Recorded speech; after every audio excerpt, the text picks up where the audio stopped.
Monism, word mono से बना है, सिंगल से बना है, समझ आ गया बस। ड्यूअलिज्म, दो, डबल। स्पेसिफिक एडॉप्शन, एडॉप्ट करना, ठीक है, whether one is adopting other. Transformation theory, that is whether one is transforming the other. Simple way of understanding.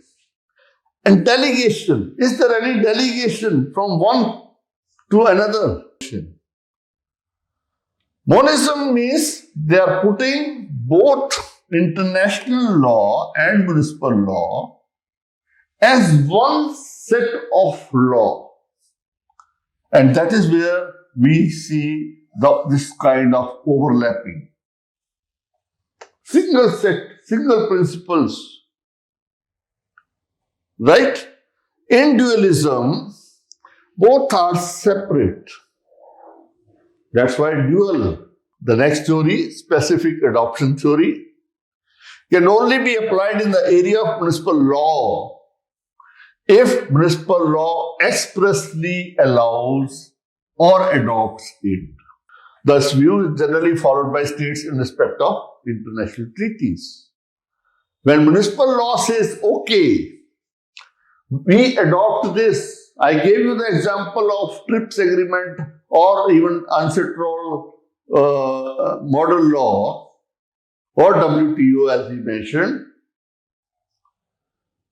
The municipal law has adopted the international law. Transformation theory. Fourth one, the application of international law in the field of municipal law. The rules of international law have to undergo transformation. How the rules of international law have to undergo transformation? Transform from one form to another form. From international to municipal form. समझ आ रही? उसमें adoption था. Adoption by municipal law of the principles or the rules of international law. यहाँ पे क्या है? International rules बन गए, law बन गया. Now that has to be transformed into municipal law. Constitutional rule of international law permit each state to determine as to how international treaties will become applicable in the field of state law.